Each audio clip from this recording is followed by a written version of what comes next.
Before we proceed with this week's Council of the Minds, we must address the betrayal that exiles us all from this once beloved Uranus toiletus fountainus.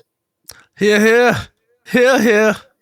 Has it come to this, where we have been forsaken from our luxurious lavatory? Has enough not been taken from us? Are you not entertained? The sacred code has been changed. This could be the beginning of the end. The folly to our empire. For all we know, it is you who had changed the codes to keep the restroom all to your own self. What? Fine. My name is Micus Implodius Vasquidius, host of this podcast, beholder of the sacred stall, and the owner of one crusty butt. I will have my vengeance in this life or the next.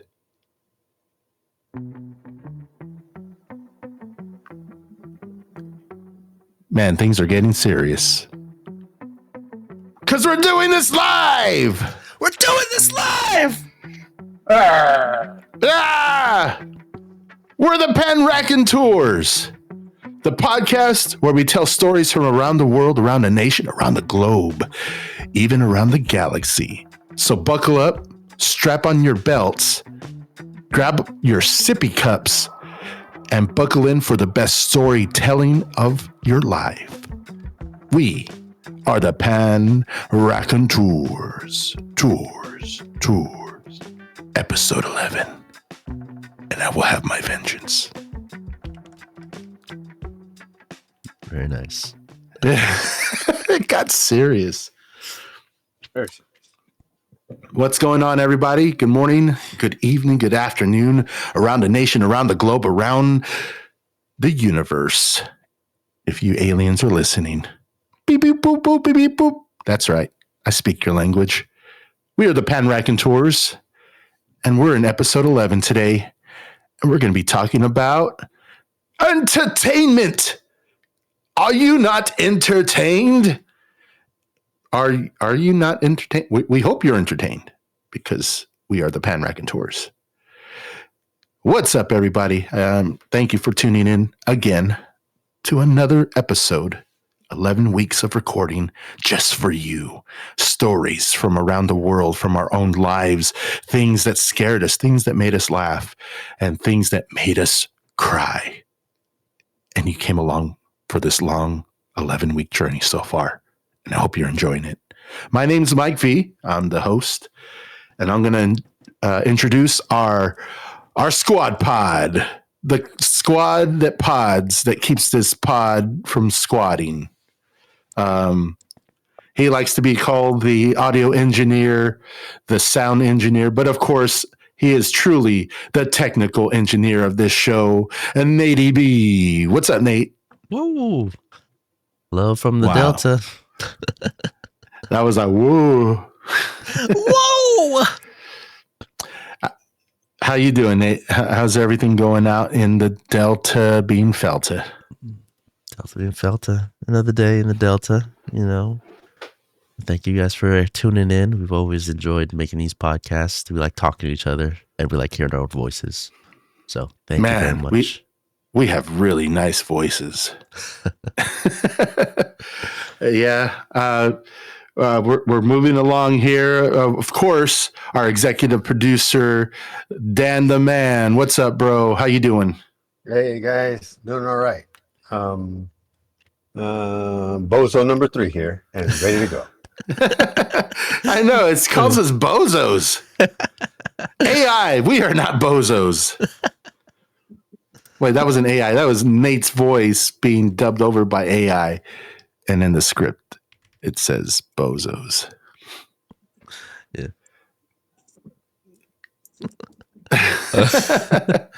Whatever. A couple shout outs to start off. I realized in the last episode, I didn't say thank you to Brenda. Brenda, my sister-in-law, Love you. And it was your birthday the day before my birthday. So huge shout out to you because you're older too, along with me. And you're a cool sister-in-law. Woo! Happy birthday! Happy late birthday! Yeah. Oh yeah, and to David, it was your birthday. Also, I want to shout out to Danny who commented on our last episode. He really likes the intros. Sorry. Thank you guys. And Danny. Let me get everybody on this real quick.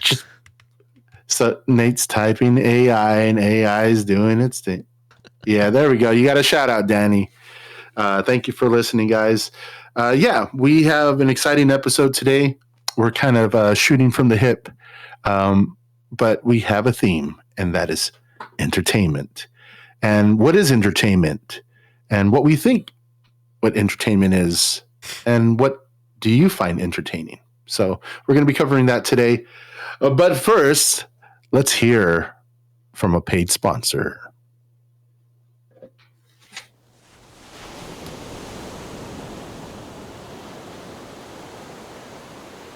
Lights, camera, action.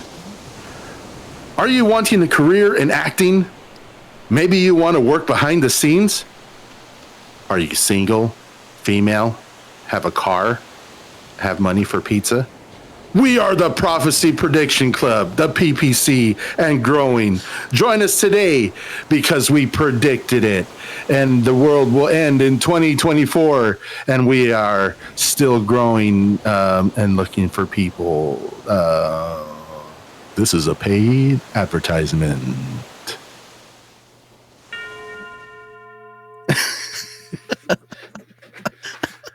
Don't join them, people.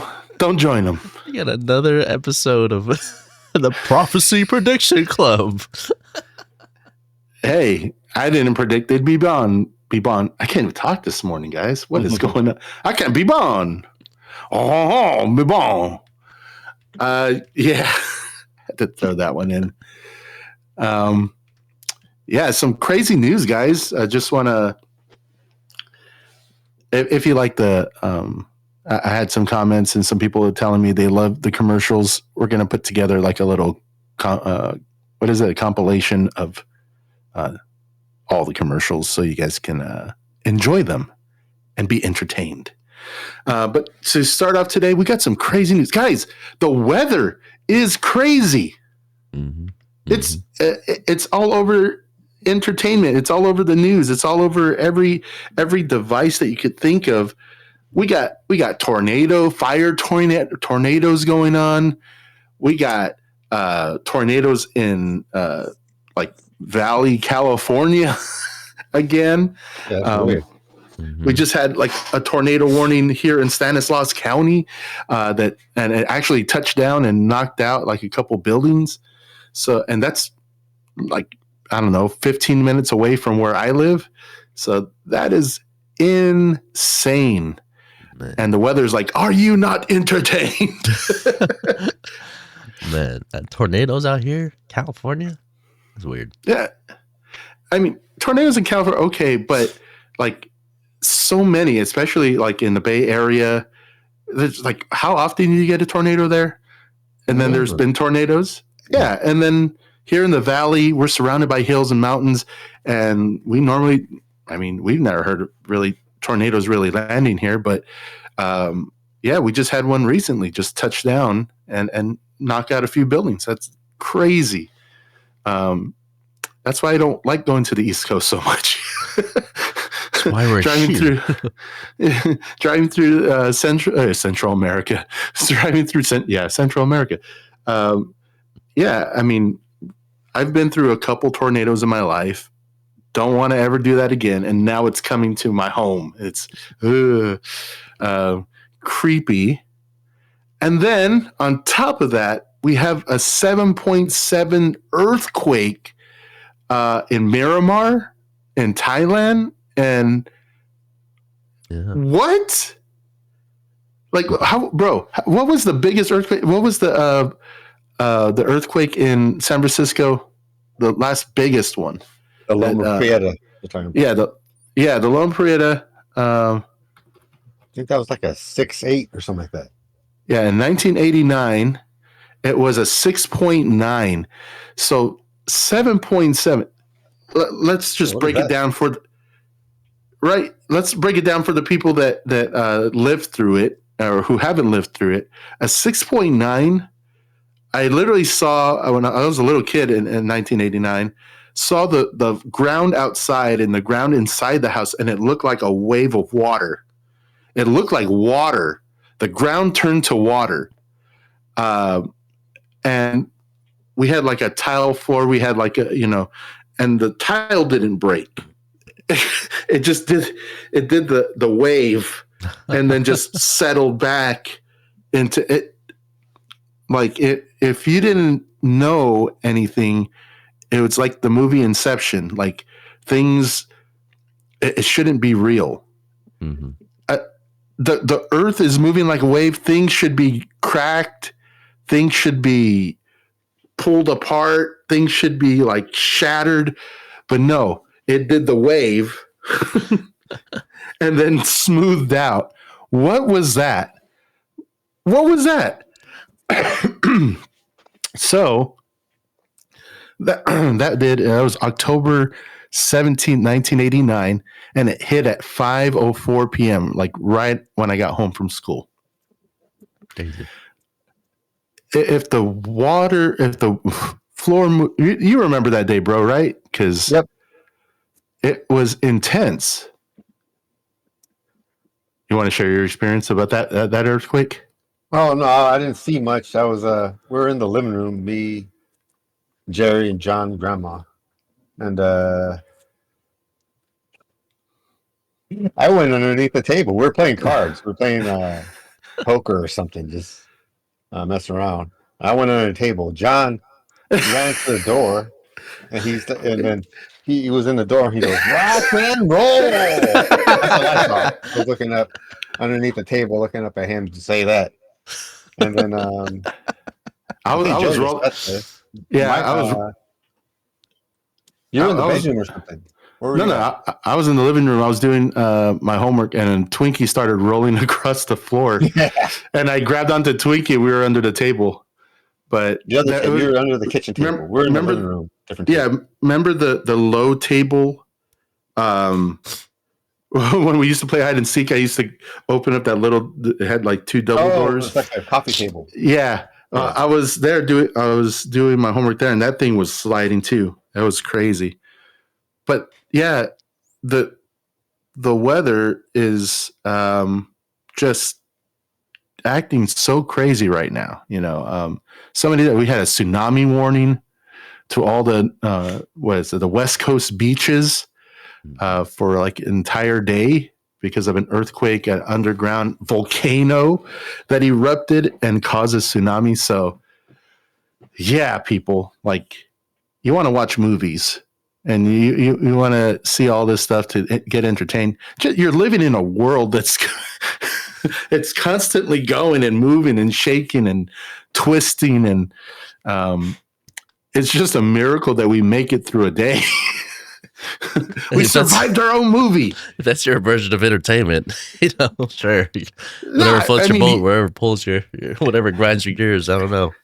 It's not entertaining. It's we watch people in movies that are going through these things, and they're like, things are falling. We're like, whoa, and it's like, dude, we're living it in reality. The world's shaking. Birds are flying, and thunderbirds are out there. Sasquatch is somewhere in the world.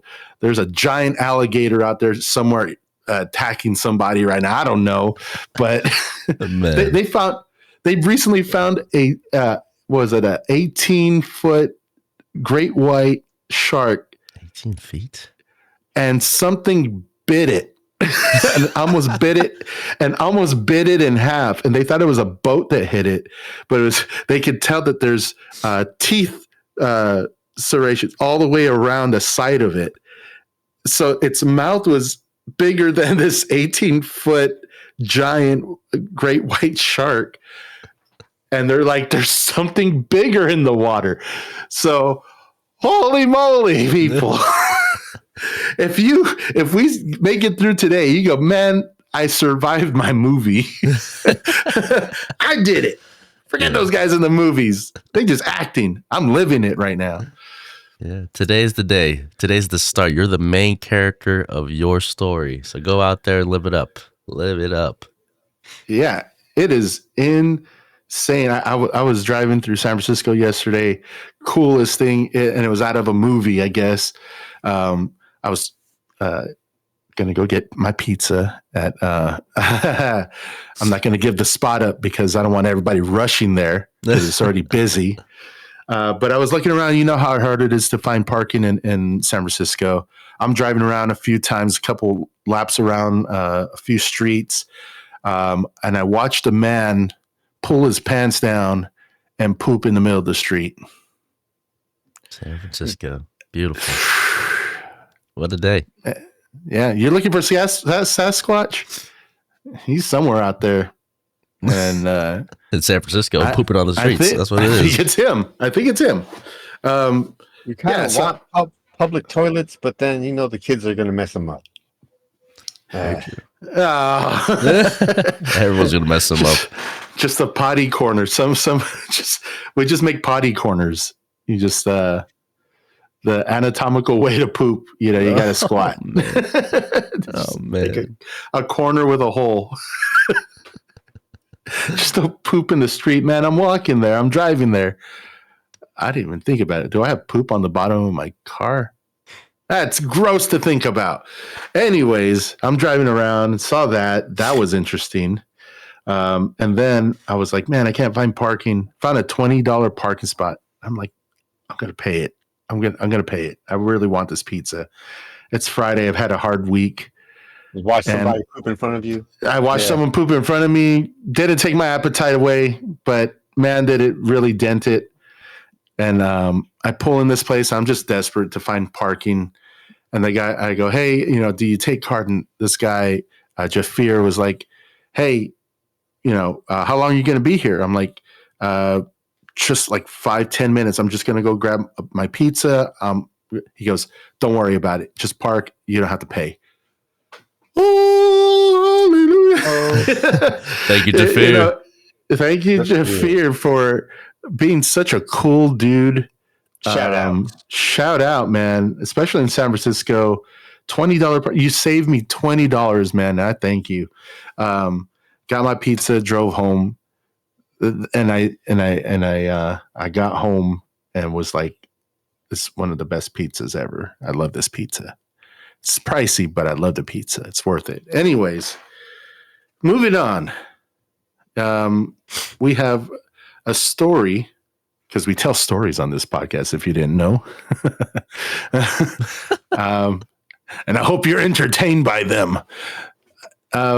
We have from the NPR, National Public Radio. Authorities say a babysitter checked under the bed for monsters. That's the title of the thing. The myth of a boogeyman hiding under the bed came true for one Kansas family this week after a child complaint led to a man's arrest.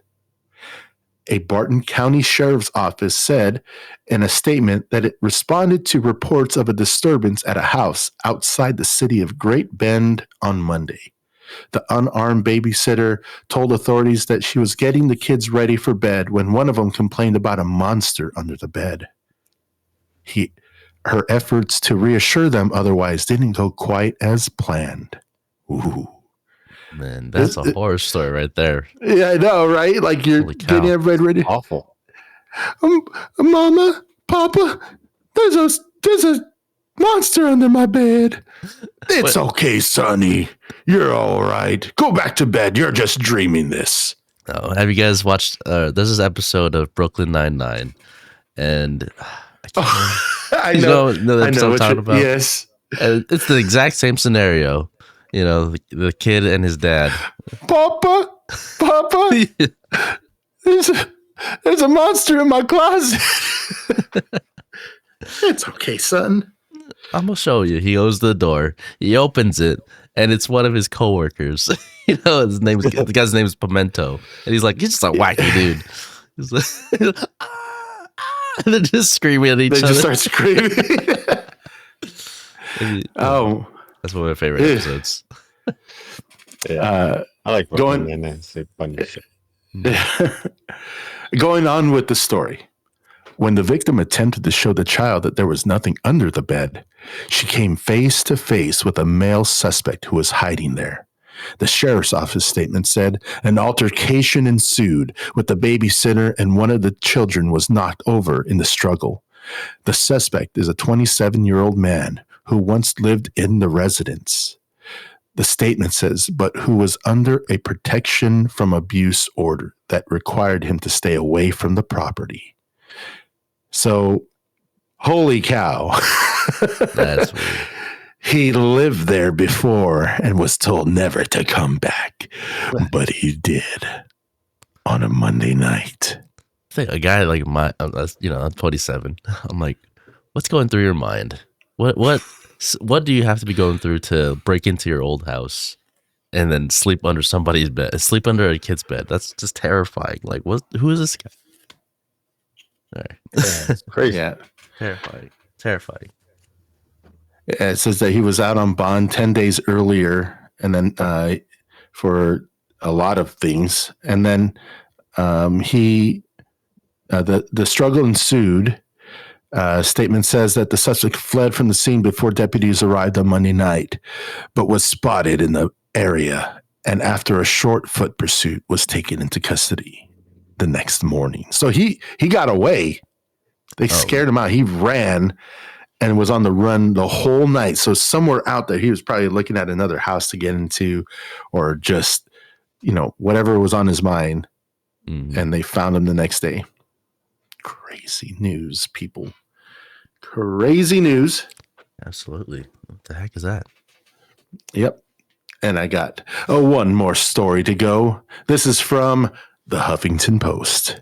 Former manager of DoD Aerospace Threat Program says UFOs and UAPs are real. I feel like we've confirmed this for the past 3 or 4 years now. It's kind of crazy now that we're talking about aliens. Like before, people they're wackos, right? There's the History Channel. There's that crazy guy with the crazy hair. There's a meme where he's From like ancient aliens. Hear me out, aliens. And he looks like one. Yeah, he looks like one. He looks like he's like his hand. Remember those electric balls? Or what were they called? Like you'd put your hand on them, and the electricity would touch your hands, and your hair would go up. Yeah. It looks like he's always holding one of those, and his hair is like. His hair is blown out. What are those? And what are those called? Yeah, what are they called? I don't know, but I think they're dangerous. But we had them in the house at one point, and they would burn your fingers if you held it there a long time. Anyways, going on with the story, something extraordinary was revealed today. Former high-level officials and scientists with deep Black experience who have always remained in the shadows have come forward once onto a platform. These insiders have long-standing connections to government agencies, which have programs investigating unidentified aerial phenomena, or UAPs. The team includes a 25-year veteran of the CIA's Directorate of Operations, a Lockheed Martin program director of advanced systems at Skunk Works, and a former deputy assistant secretary of defense for intelligence.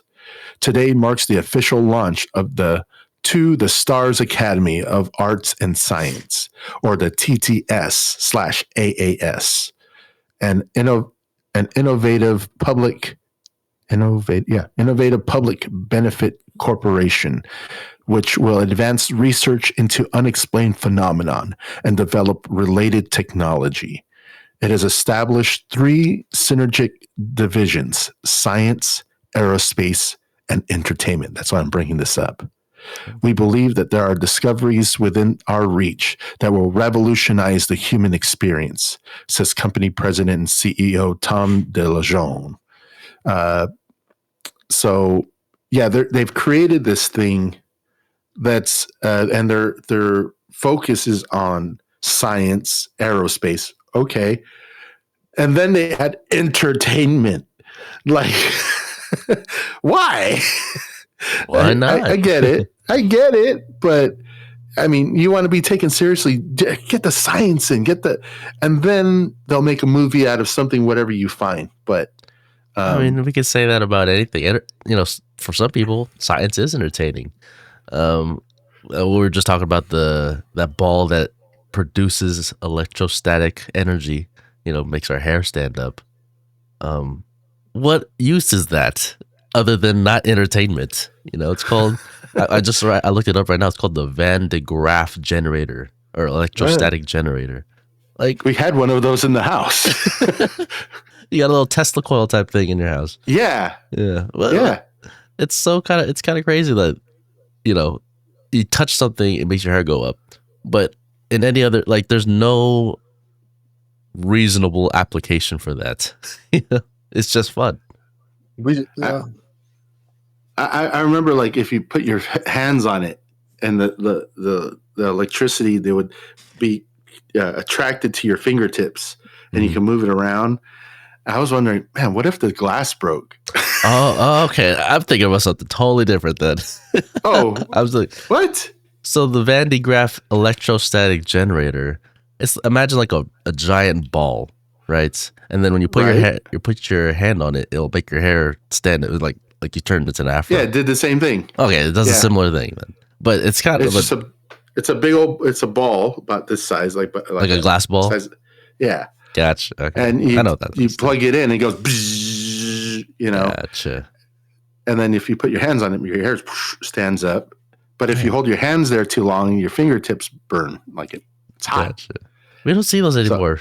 I mean, we used to see those all the time, like Hot Topics and stuff. But I don't see those or was it Spencer's? They had them at Spencer's. Yeah, Spencer's. But what if the glass broke? Just a big old ball of fire. Have you guys ever got Tesla coil? They got shocked. I remember this one time I was in it used to be Uncle Dan's room, but it was like a laundry room kind of, right? And there was a light in there that I was trying to plug in, but it was kind of like it was really jammed into the outlet. So I was kind of pulling a little hard, like, what's going on here? I pull it, and I'm like, you don't think it, like, it hurts a little bit, but I was kind of like, oh, it's kind of exciting, like it's one of those, like, when you pull on the gum sticks and it's like shocks you type prank. Like, yeah, I hate that one because that one hurts because it slaps your finger, like your thumb. Yeah. I don't like that. Yeah, like really pain sucks. Yeah, it's horrible. I was I forgot what I was doing. That's someone's version of entertainment. That's someone's version of entertainment.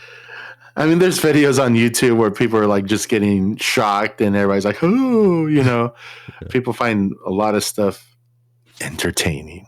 Mm-hmm. So yeah, just there's a lot of stuff going on in the world. You are the like Nate said, you're the main character in your story today. Whatever you're doing, if you're at work, if you're driving home, if you're driving to work, if you're just driving somewhere, maybe you're just sitting on a computer or sitting in your chair listening to this, you're living your story out today. Life doesn't come at you. It comes from you. So go out there. Sometimes it slaps you. Sometimes it slaps you in the face. Sometimes you're out there slapping yourself in the face. Yeah. Let's go into today's topic. We're talking about entertainment. What is it? Where does it come from? What entertains us? And what entertains you? We're going to start off with Nate.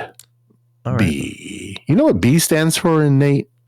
Put it in the comments if you know it. B for baddie. Episode 11. What was that? Are you not entertained? All right.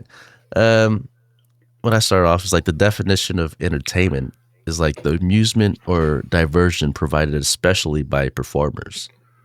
Another definition is the form of activity that holds an audience attention and provides pleasure.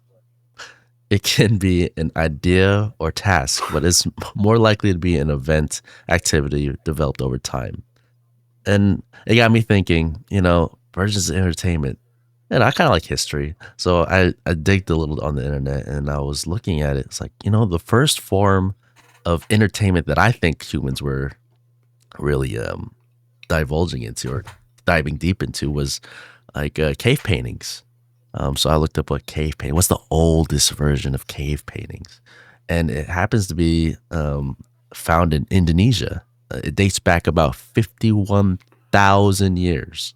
Like this is before everything. This is before people could even understand words. So paintings, a visual medium, put onto a wall for, look at us now. We're researching it now. Here, let me see it's called. The oldest known cave painting depicts a scene of humans and a pig, and it's located in Sulawesi, Indonesia. Again, it does date back 51,000 years, and it makes the earliest example of human visual storytelling. Amongst the hundreds of caves in Sulawesi, like in Indonesia, apparently this is where the oldest cave paintings are.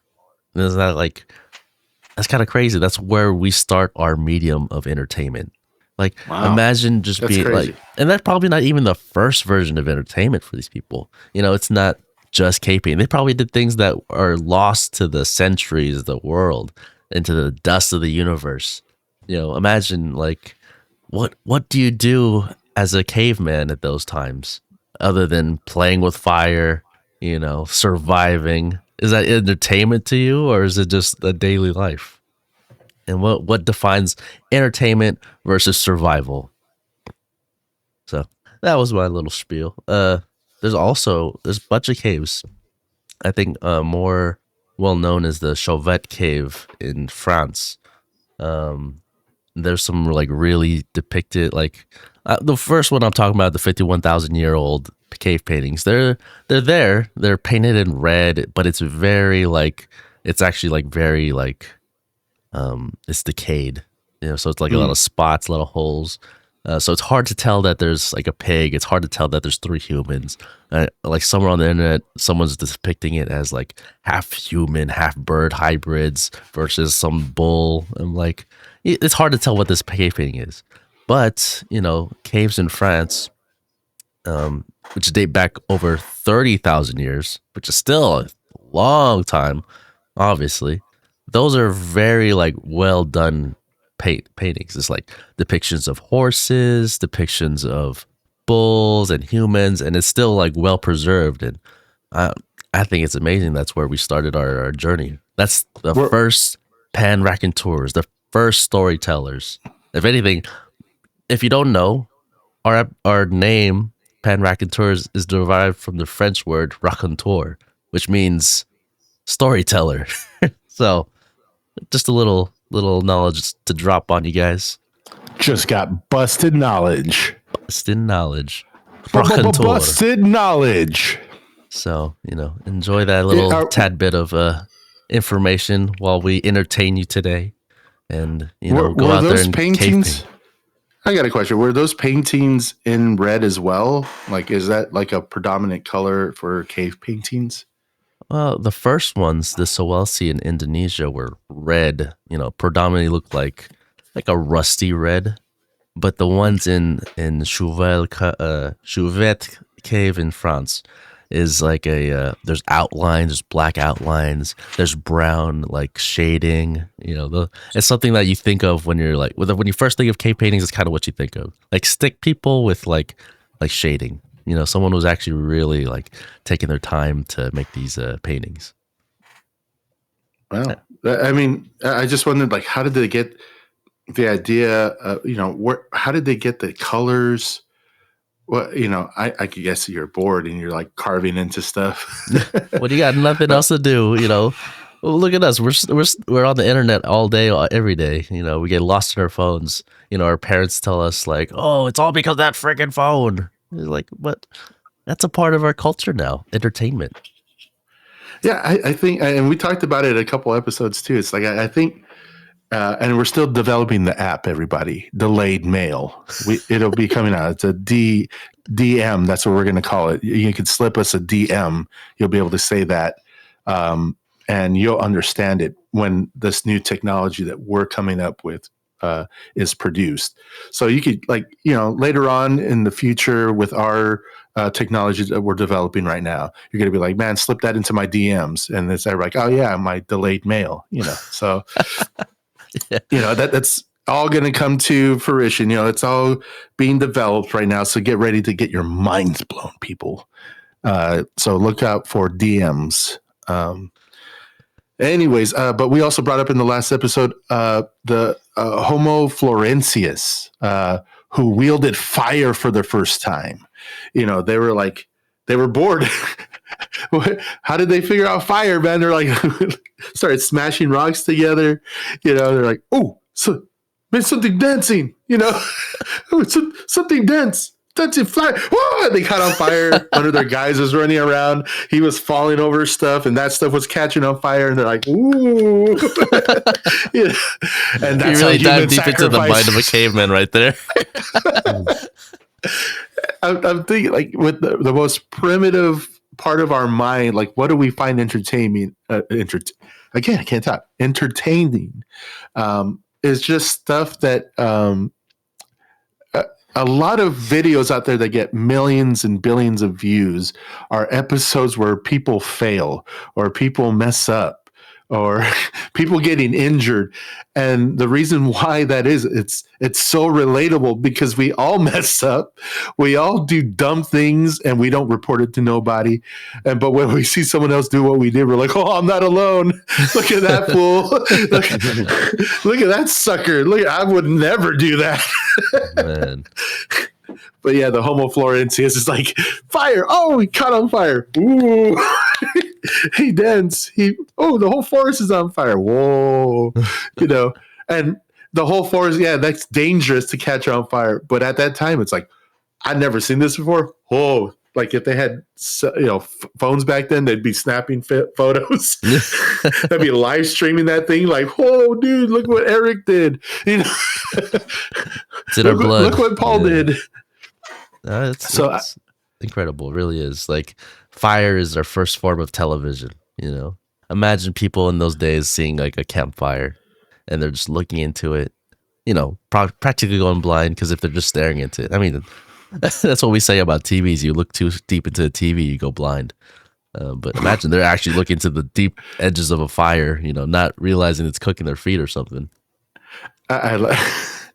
Another dumb clip, man, is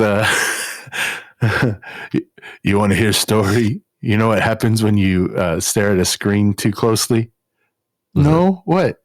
And he goes, oh yeah, I know. You go blind. No. If you stare at screen too long, grandma's gonna die. She's already dead. Yeah, because you did it. Because you're staring at like, that's so dark. I feel like that's a Bobby Lee moment or something. Yeah, it was. I was like, that's so dumb.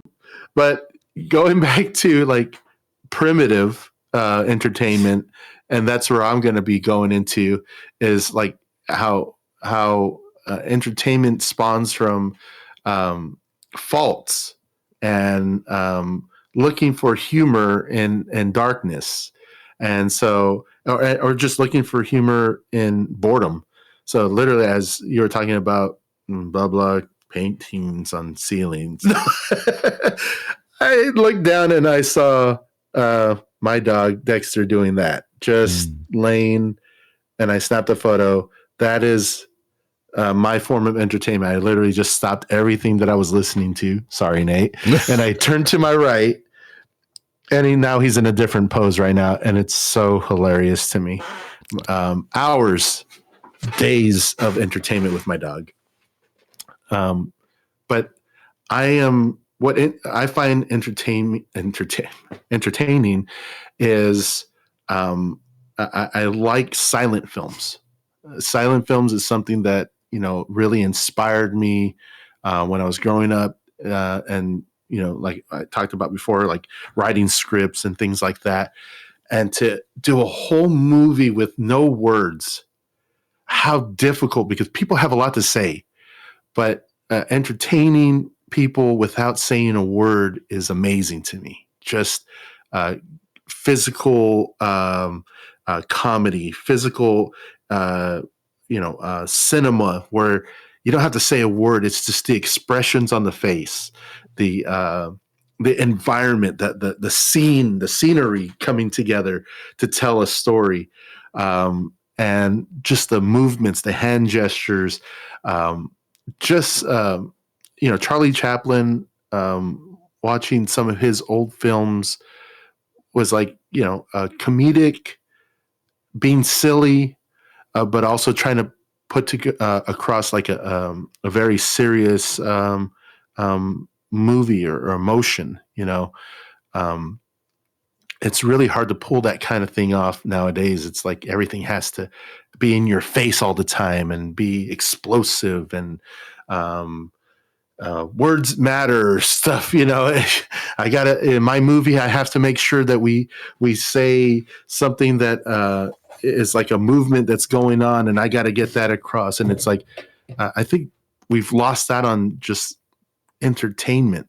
We've now, a lot of the stuff that's put out is just propaganda, or they're putting out like a movement that's going on, and not really telling a whole story. It's just, here's the signal word, or here's the main blah blah blah, and then it's over, or just repeating the same thing over and over. And it kind of, I'm all for things, there's things that, protests and stuff. I get it. When did this become about protests? I thought we were doing something about entertainment. It is. Well, just like the aerospace and the new thing, and they're throwing entertainment. A lot of movements now are trying to use social media and to grab your attention, and to, but they're trying to use that into like movies, like cinema, where there's a story to be told, but instead of telling the story like it used to, like Snow White, come on, like it's the most simplest story to tell. It's a wonderful story. It's a nice little cute story, about a prince who goes out there, and this little princess eats an apple, poison apple, because the witch didn't want her to gain power or whatever, and puts her to sleep. And the only way that it would be broken is if her true love comes along and kisses her. Beautiful story. And the prince comes and finds her. The dwarves are around her, protecting her and keeping her from anything harming her. And now they use that as a, the storytelling is no longer there. It is, let me get my view across this movement that's going. And it's like, I just want to hear a beautiful story. I see where you're coming from. Definitely that there's like a message trying to be placed across that's not everybody's message, but it is a story. And we can't just denounce that somebody's story is not valid. I don't think it was the best version of what they should have done. They shouldn't have used, like, in today's day and age, a lot of people are like rebranding things. They're using old movies. Like, we don't get like very like nuance. We don't get very new things. Like, the biggest things that sell are movies that have like Predator 2, Top Gun, like those type of things. John Wick. How come John Wick? There's 4 of them. We're not making new stuff that's entertaining because we're always like buying the big box office thing that's that they know is gonna like succeed, and no one's willing to take a chance on a new story.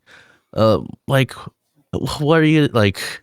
there's a Roadhouse 4, like come on. We need somebody else to make a story that's worth telling. And this doesn't have to be something that's big named. I don't need another Transformers. I don't need another Karate Kid. I just want somebody to tell me a story about themselves. Tell me about your life story. That's why I'm here. I like talking about ourselves, I want our story to be put out there. I want our podcast to live long and prosper. I want us to be proud of what we make, and I want people to be proud of what they make.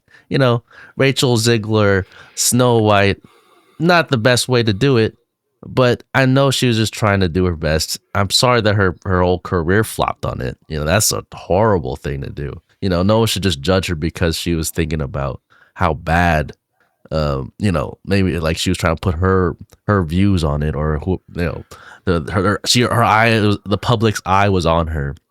But I feel like, that everyone just makes a mistake. You can't, the counsel of the public is very fast. Well, what's the word?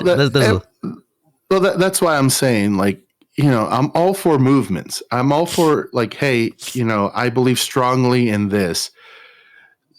And media, cinema is like a huge eye catcher. I get it.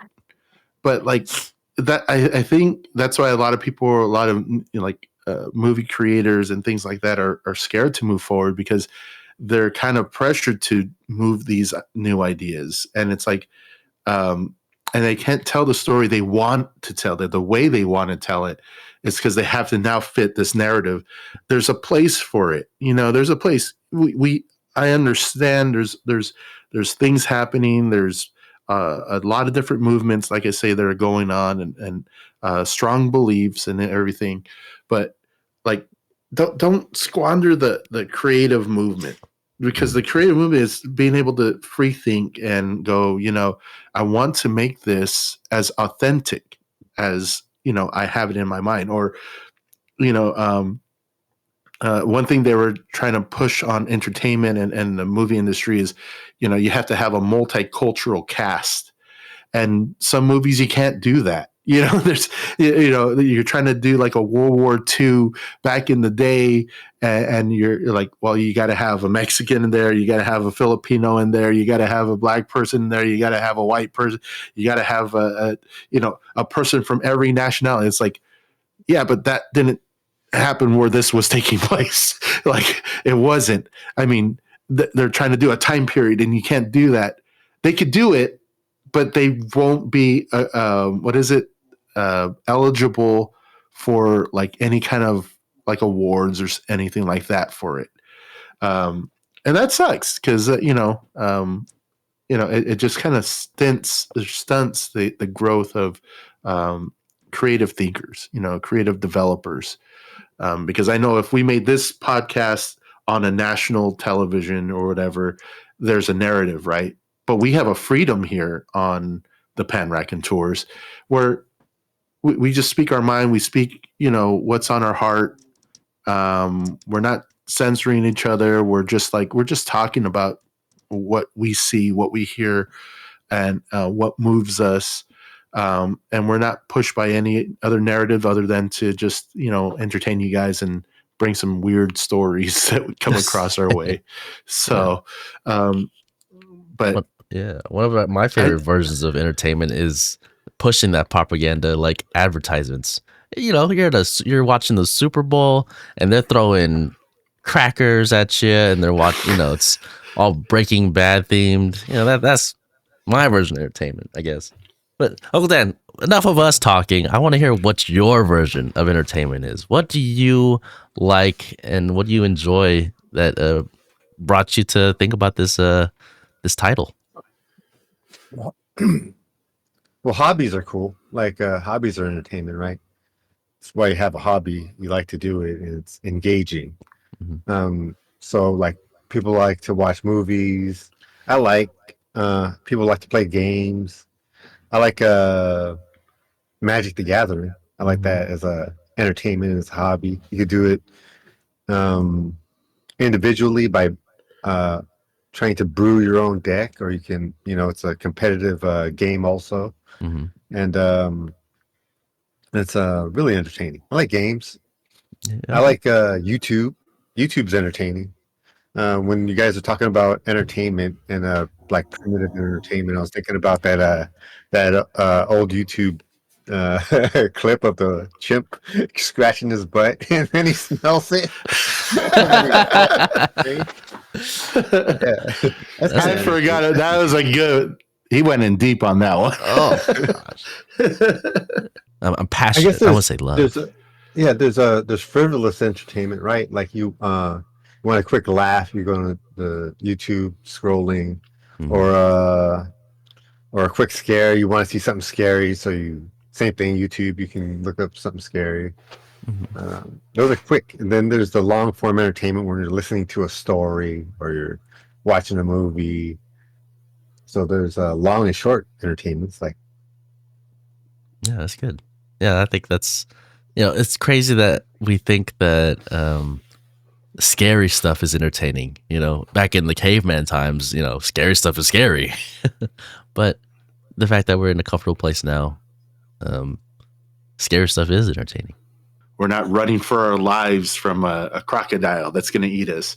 So we just go home. We sit down in our houses and we have a pizza. It's like I need a stimuli. No, I just started recently going to like hockey games, and I never been to like sporting events or anything that was but I recently got into hockey, and I'm like, dude, where has this been? Like, uh, for me, it's like it has like the action, it has the environment that people are just like excited to be there, and we're all experiencing something together, and then you hear the boom, the hit, and you're like, whoa, it's so cool to have like that shared experience with people. Not always a fight or flight, but um, entertaining as I'm experiencing this with a lot of other people, not just by myself in a house. Mhm. And we're all witnessing the same thing that's happening. So that's pretty cool. I like that. Go Sharks! Go San Jose Barracudas! We're rooting for you. Yeah. San Jose Barracudas. What are those? It's the American Hockey League. I didn't even know. I just found it out, guys. I want to go. $25 a ticket, like ringside, and there's a game Friday night at 7:30 in San Jose, and I'm like, who wants to go? Are they as aggressive? $25. Yeah, no, it's the American Hockey League. There's the NHL, that's where the Sharks play at, and then there's the American Hockey League where they just play in the United States. Like the Sharks, they go like to Vancouver. They go to Vancouver. They go to Canada. National Hockey League. National Hockey League. AHL, American Hockey League. NHL. Yeah, AHL is the American Hockey League. So they play against like Fresno, and they play against like other states, other cities around. So that's kind of cool. And I was like, yeah, get to watch a hockey game for $25. That's cool. And some of those people from that team get, elevated up to the NHL. So it's kind of like the quick question about hockey, because I don't know anything about it. The NHL, that's where like the Sharks and they play, right? yes. Do they play Canadian teams? Yeah, the game. Oh, we didn't go. The game I went to when we went into overtime was against the Maple Leafs, the Calgary Maple Leafs. Yeah, we play against a bunch of teams in Canada. Oh, I didn't know that. I thought it was just American teams. So, but they got really good hockey teams, I would imagine, from Canada. Yeah, and we beat them. Eat that, Maple Leafs. We beat you in a shootout. That was so cool in overtime. I imagine. So the National Hockey Leagues, it's international hockey leagues. Like, so we're fighting against other countries. Would you say Russia has a hockey team? I mean, obviously not. They do. So Russia does have a team, and they're the Red Wings. Oh. And I don't think they've been able to play because the whole war in Ukraine and everything. And now we're trying to have it like a deal, a peace treaty, and hopefully they're able to come back into the NHL and continue playing. But I believe it was the Red Wings. Let me look it up real quick because we have technology people. This is kind of entertaining. Russia hockey team. It is the Russian men's national ice team, Canada. Okay, why did I start singing? I forget what they're called. Let me just type in NHL. So there's only 20 teams. NHL teams. So we got the Boston Bruins. Oh, that's the Detroit Red Wings. There's not a lot of hockey teams that I see. Montreal Canadiens. That's an actual team. I wonder where they're from. The Ottawa Senators. The the Toronto Maple Leafs. Detroit Red Wings, Buffalo Sabres, Boston Bruins. And what does Bruins mean, everybody? It's a bear. The brown bear. Oh. Yeah, New Jersey Devils, New York Islanders, New York Rangers. Man, New York has 2 teams. Go Winnipeg Jets. Sorry, guys. Boo. Philadelphia Flyers. Where's the... Oh, wait, there's 2 divisions. That's why. The Calgary Flames, Edmonton Oilers, Anaheim Ducks, the Dallas Stars, the St. Louis Blues, the Winnipeg Jets, Vancouver Canucks. You whispered that one. The Vegas Golden Knights. That's kind of cool. San Jose Sharks, Seattle Kraken, Los Angeles Kings. All entertaining, guys. Like I just started falling in love with NHL now that the season's ending, but definitely going to be watching some hockey now because it's fun. But yeah, Russia used to be in here, but guess not. Maybe that was in a movie, The Mighty Ducks. Who were they playing against? The Russians, I think. But I know, like in the Olympics, we have hockey, U.S. versus Russia and all that. And I think they haven't been. I don't think they were in the last one, Winter Olympics. So, but yeah, guys, I think we're just coming upon an age where entertainment's just so rampant, so in our face, so easily ready to get to at our fingertips that we need to be overstimulated to stay engaged. And we're losing out on people and ideas and flow thinkers and creators of new ideas because they're just so pressured to pump out the next thing rather than these great stories unfolding and being told. Not saying that it's not happening still, but I think it's being stunted a little bit because of just the immediacy of the times. And it's sad. There's some really wonderful, like I said, you just sit and watch a silent film for me,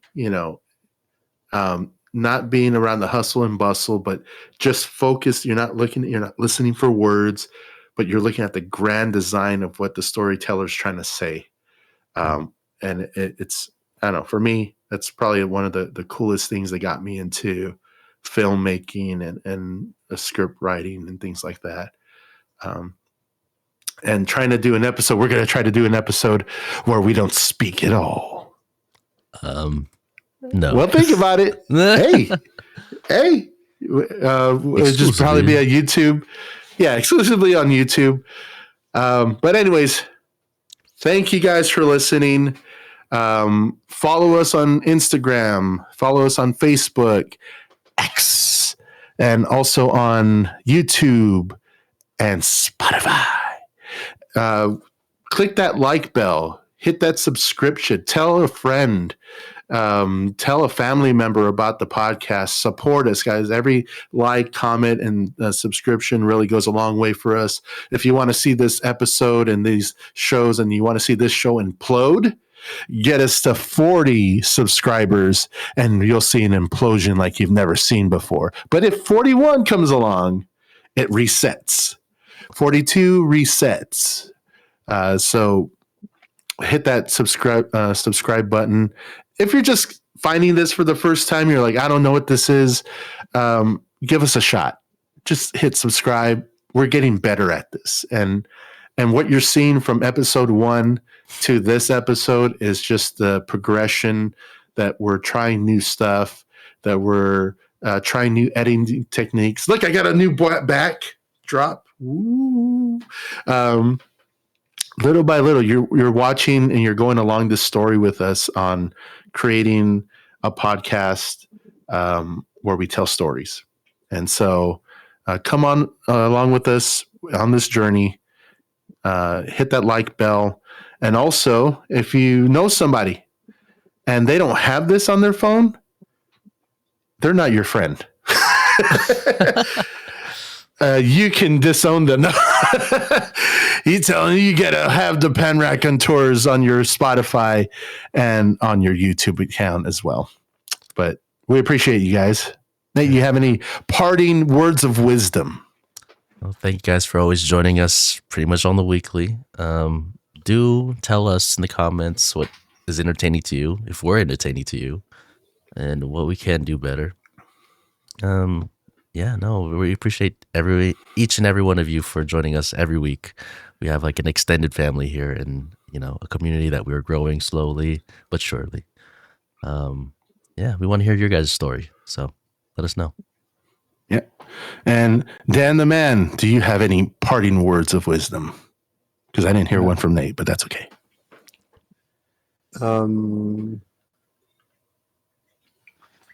No. All right.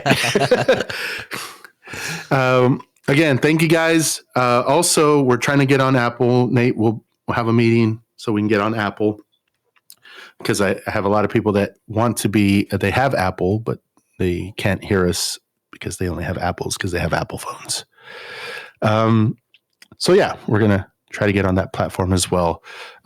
Also, before we go, yes, like Nate said, welcome to the living room of the PanRaconTeurs. This is your living room. This is our cozy spot. This is where we all hang out and we're just chilling. And back in the day, me and my family, somebody would grab a sock and roll it up without anybody else seeing it, and unexpectedly smack somebody in the face with that sock. So welcome to the PanRaconTeur living room, where we're all hanging out, and we're waiting for your sock, which is your story, to be put in the comments. Also, send it to prtpodyt@gmail.com. Send your stories if you want to sponsor us. Also, reach us out on there as well, and we'll get back to you. We'll see you on the next episode of the PanRaconTeurs. See ya! Bye! Woo! Cheese burger.